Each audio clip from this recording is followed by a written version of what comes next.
13h, 14h. Europe 1, 13h. Avec Céline Géraud sur Europe 1 et vos deux chroniqueurs du jour, Céline, pour décrypter l'actualité de ce vendredi 23 mai. Avec vous aujourd'hui, l'avocat Gilles William Goldnadel et le chroniqueur politique Olivier D'Artigol. Oui. Bonjour les amis.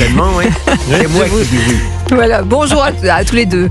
Ravi de décrypter l'actualité avec vous jusqu'à 14h. Alors, je suis le seul à respecter les musulmans. Sur CNews, Éric Zemmour est revenu sur le rapport choc à propos des frères musulmans. Vous l'entendrez, un rapport qui sème la discorde au sein du gouvernement. Hier, le Conseil de défense a été particulièrement tendu. Alors, comment interpréter cette fébrilité ? On va y revenir.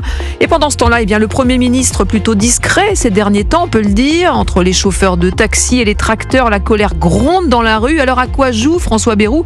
Va-t-il pouvoir rester longtemps silencieux ? On y reviendra. Mais pour commencer, une mesure radicale pour enrayer un fléau. Le ministre de la Justice, Gérald Darmanin, propose de supprimer l'argent liquide pour enrayer le trafic de stupéfiants. C'était hier lors de son audition par la commission d'enquête sénatoriale sur la délinquance financière. La fin de l'argent liquide empêchera la constitution de points de deal. Ça n'empêchera pas qu'il y aura toujours sans doute de la drogue, de livraison de drogue. Mais une fois que l'argent est traçable, c'est plus compliqué, d'abord pour le consommateur comme pour le revendeur, de pouvoir échapper totalement à un circuit de financement. Et c'est une mesure jugée inutile par Laurent Jacobelli, le porte-parole du Rassemblement national et député de la Moselle, qui était invité ce matin de TF1.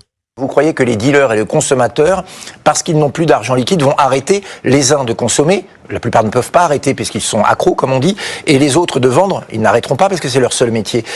Tout ça, c'est contourner le problème. Il faut négocier avec les pays où se produit la drogue pour être beaucoup plus ferme. Deuxièmement, avoir des peines planchées pour les trafiquants, les dealers. Troisièmement, envoyer chez eux les dealers étrangers. Non, vous ne tiendrez pas cette idée. C'est pas non, mais c'est un gadget. Une fois encore, c'est quand on ne peut pas agir, on fait des moulinets avec les bras. Voilà, Laurent Jacobelli qui réagit. Olivier D'Artigol. D'accord ce matin, pour se dire que ça ne se fera pas. Si nous prenons au cours de la semaine les propositions dans une sorte de concours Lépine, de gauche comme à droite, de ces annonces dont on sait qu'elles ne sont pas praticables. J'ai d'autres exemples en tête. Lesquels ? Et ça nous fait mobiliser ça ne se fera pas, Céline. Donc pour vous, alors pourquoi proposer ? C'est pas une bonne idée de proposer de supprimer l'argent liquide quand on sait que de proposer quelque chose dont on sait que ça ne pourra pas se faire.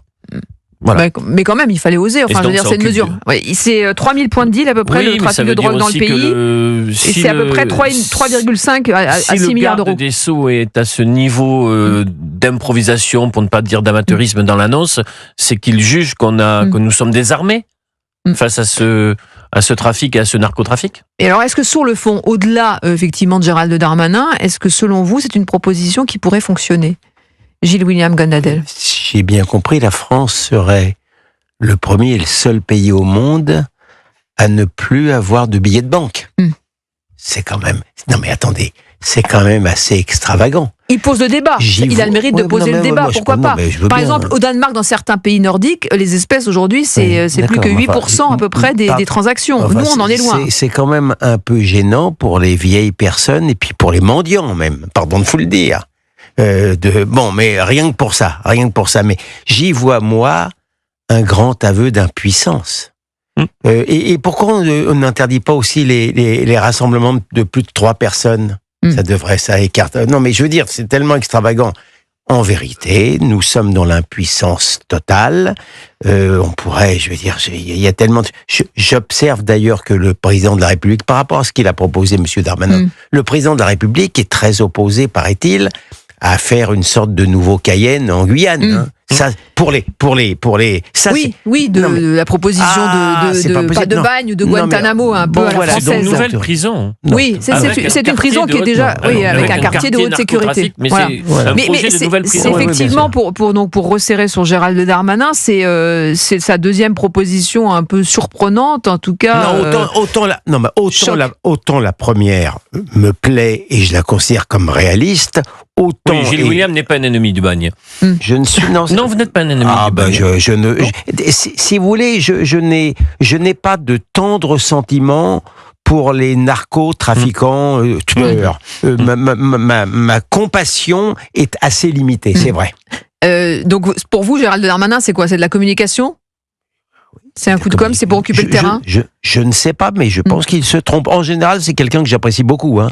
Mais là, je ne suis pas d'accord avec lui. Mais il nous fait du Gérald Darmanin, là, c'est-à-dire qu'il parle vite, il est un peu maladroit. Je suis incapable de sonder l'âme et les reins de Gérald Darmanin. Je dis très simplement qu'il se trompe et qu'il peut-être qu'il a un sentiment d'impuissance. C'était pour Cayenne qui a refusé. Enfin, je sais pas d'ailleurs ce que le président de la République Cayenne qui a refusé. Enfin, je sais pas d'ailleurs ce que le président de la République a encore sa mot à dire en quoi que ce soit. Mais bon. Et il est prêt à tout, selon vous, Gérald Darmanin, Olivier d'Artigol? Moi, je le mets dans un contexte politique et la victoire écrasante de Bruno Retailleau c'est quoi, une sur course à la l'échalote? présidence LR. C'est les sondages qui suivent cette élection spectaculaire qui positionne Bruno Retailleau de manière forte, y compris à aller concurrencer directement J'en profite pour justement donner pour nos auditeurs qui ne le savent pas, il y a eu un sondage ce matin, un sondage de popularité, je précise, avec 51% de bonnes opinions contre 48% pour Édouard Philippe. Donc 51% pour Bruno Retailleau, c'est-à-dire une progression fulgurante. Céline, ce qui a d'ores et déjà amené Édouard Philippe à durcir, à droitiser un certain nombre de ses propositions, et ce qui peut provoquer dans cet espace ce socle commun, tant qu'il existe, une certaine forme de fébrilité chez certains politiques, dont Gérald Darmanin, qui d'habitude, il faut lui accorder ceci, est plutôt bien inspiré, et plutôt un politique très politique. Mais là, il y a comme une forme, en effet, de fébrilité. Mais pour ça, il faudrait proposer des choses qui soient réalisables, pragmatiques. Là, on est dans des choses utopiques, Gilles William Goldnadel. Ça n'est pas très darminesque. C'est-à-dire c'est-à-dire, en principe, c'est un garçon qui a les pieds sur terre et qui sait de quoi il parle et qui est dans le concret. Donc, ça ne lui ressemble pas, raison pourquoi j'apprécie peu. Olivier d'Artigol, vous avez la sensation que le truc lui échappe et qu'il souhaite vraiment, comme vous le dites... Il faut peut-être remettre dans le contexte, c'est sur un moment parlementaire... Il dit donc, ce qu'il veut dire, c'est que s'il n'y avait pas de consommateurs, il n'y aurait pas de point de deal et que la transaction se fait, bien sûr. Ça part d'un certain constat. Mais ce qu'il propose n'est pas applicable et n'est pas souhaitable pour différentes raisons. Gilles William Goldnadel a donné, a illustré.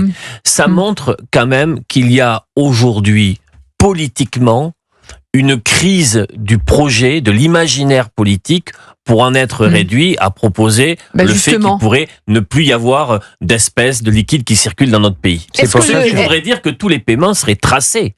Oui. Moi, j'ai pas envie de ça. Est-ce que, revenons à Gérald Darmanin, est-ce que le ministre de l'Intérieur, le ministère de l'Intérieur lui manque? Est-ce qu'il n'est pas un peu à l'étroit dans ce ministère de la Justice? Parce que ce dont il parle, ça dépasse son périmètre, non? C'est une bonne question.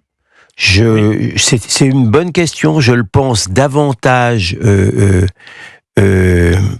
fait pour un ministre de l'Intérieur que pour la justice, pour des tas de raisons cumulées. Vous avez raison. Et pour une raison, Céline, qui est juste, et il faut la donner, Beauvau est le ministère de l'instantané, de l'immédiat, du lendemain. Chaque matin, au petit matin, sur le bureau place Beauvau du ministre intérieur, il y a la situation sécuritaire dans le pays. Avec des faits divers sanglants. Contre, bien évidemment, la place Vendôme, le ministère de la Justice est un ministère de la projection, beaucoup plus du temps moyen ou du temps long. Et il doit, en effet, puisque c'est un animal politique de première envergure, Gérald Darmanin, sentir cette temporalité différentielle qui lui est défavorable. Et j'ajoute que je le vois davantage en harmonie avec les policiers qu'avec les juges. Une dernière question au-delà de Gérald Darmanin, le paiement en liquide, pour vous, c'est essentiel, c'est nécessaire aujourd'hui. Est-ce que c'est encore important pour les Français? J'ai pas un très grand souvenir du confinement avec ces attestations pour sortir. Moi, je ne souhaite pas que l'ensemble de mes paiements soient tracés. Je n'ai pas envie d'une société du contrôle pour vous, c'est la liberté permanent. Oui, bien évidemment. Et un aspect pratique aussi, effectivement, Personnellement, je fais pas mal de retraits à la banque pour avoir des billets de banque parce que j'aime bien payer en liquide. Bon on reste ensemble, nous, à On va penser à 13h27. m'inviter à déjeuner. Vous avez un peu d'argent sur vous. Nous en reparlerons. Bon, vous déjeunerez à 14h. Oui, en ticket restaurant ou en Vous me espèces. prenez un peu de cours, monsieur D'Artigol. Et dans quelques instants, on entendra Éric Zemmour. Il était sur CNews. Je suis le seul à respecter les musulmans, dit-il. Et puis ce rapport qui sème la discorde et le Conseil de défense particulièrement tendu. Comment interpréter cette fébrilité ? On en parle dans quelques instants. Europe 1, il est 13h28, à tout de suite avec Céline Géraud sur Europe 1.